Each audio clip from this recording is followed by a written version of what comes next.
করে বলেন সত্য না? কেন বলেন তো? আল্লাহ আল্লাহ রসুল আবু বকরকে সিদ্দিক বা সত্যবাদী বলেছেন, তাই না?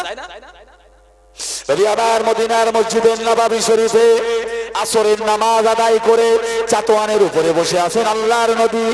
মদিনার একজন রমণী আমার নবী পাকের দরবারে এসে হাজির। আসসালাতু আসসালামু আলাইকা ইয়া রাসূলুল্লাহ, ইয়া হাবিবাল্লাহ, হুজুর বেয়াদবি maaf করুন, আমি একজন মদিনার রমণী। আমি গত রাতের বেলা স্বপ্ন দেখলাম একটা মৌমাছি উড়ে এসে আমার কোলের উপরে পড়ে ছটফট ছটফট করে মারা গেছে। ইয়া রাসূলুল্লাহ, ইয়া হাবিবাল্লাহ, আমার স্বামী তো জিহাদের ময়দানে। এই স্বপ্নটা কেন দেখলাম? নবী আমার বললেন, ও মদিনার রমণী মা, কেঁদো না কেঁদো না, আমি আল্লাহর নবী তোমার স্বপ্নের তাবিরটা করে দিলাম মা। জিহাদের ময়দানে তোমার স্বামী আল্লাহর দ্বীনকে রক্ষা করার জন্য, ইসলামকে বাঁচানোর জন্য মুশরিকদের সঙ্গে লড়াই দিতে গিয়ে তোমার স্বামী শহীদ হয়ে গিয়েছে মা। স্বামী শহীদ হয়ে গেছে। এই স্বামী শহীদ হয়ে যাওয়ার কথাটা যেই শুনেছে পাগলনি আমার পাগল হয়ে গেছে। আমার স্বামীর জীবিত মুখ আর আমি দেখতে পাবো না? আমার স্বামী আমাকে এত ভালোবাসতো, মহব্বত করতো, আর আমাকে ডাকবে না, আমাকে ভালোবাসবে না? আমার স্বামীর জীবিত মুখ আমি দেখতে পাবো না? কিতাবে এসেছে রাসূলুল্লাহর দরবার থেকে কাঁদতে কাঁদতে এই মহিলাটা বের হয়ে চলে যাচ্ছে। আমার স্বামীর জীবিত মুখ আর দেখা হবে না। স্বামীর ভালোবাসার দিনগুলো কলিজার মধ্যে উদাসিত হচ্ছে। আমাকে এইভাবে ভালোবাসতো, বের হয়ে চলে যাচ্ছে। এর কান্নাটা সিদ্দিক আকবর হযরতে আবু বকরের কানে গিয়েছে। জোরে বলুন সুবহানাল্লাহ। হযরত আবু বকর সিদ্দিক রাদিয়াল্লাহু আনহু বললেন, ও মদিনার রমণী মা, কেন কাঁদছো মা? কি হয়েছে বলো না মা?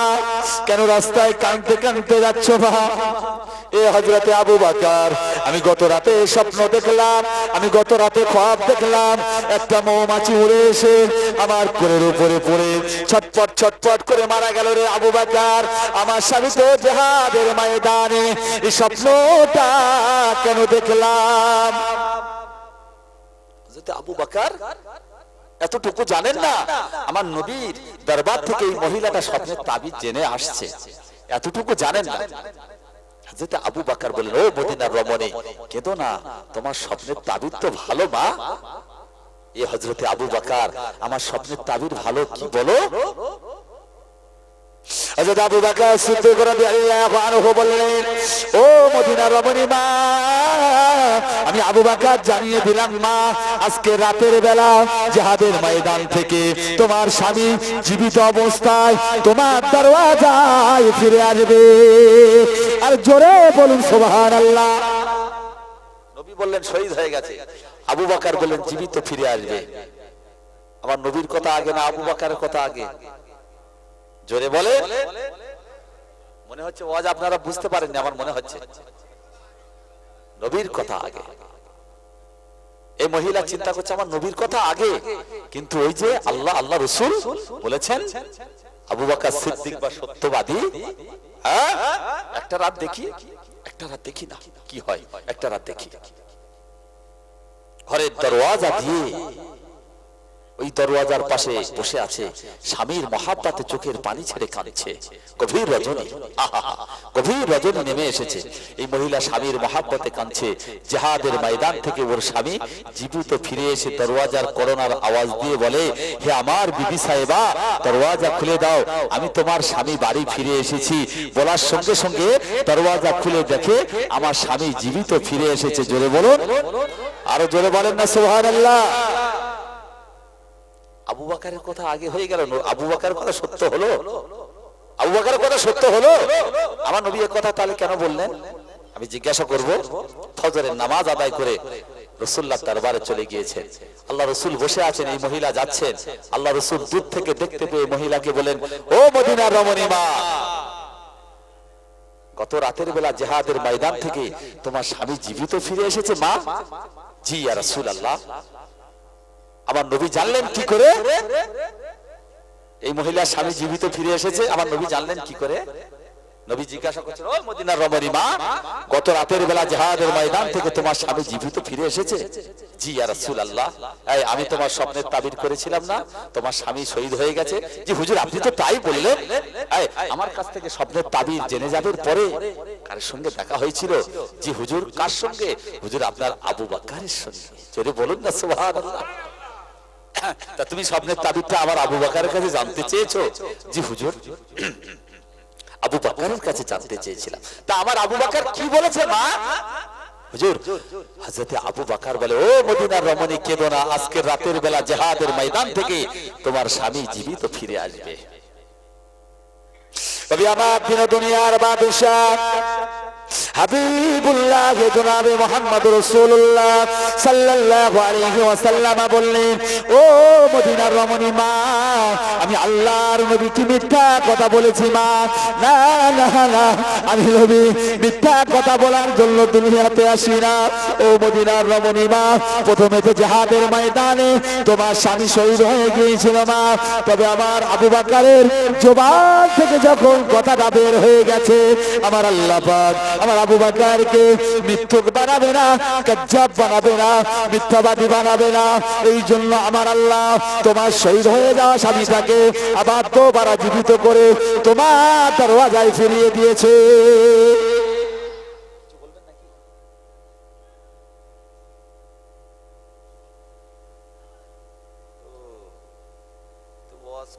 ঠিক আছে হুজুর, আসলে আমি ছেড়ে দেবো। হুজুর আসলে আমি ছেড়ে দেবো। আপনাদের আলোচনা অসুবিধা হচ্ছে?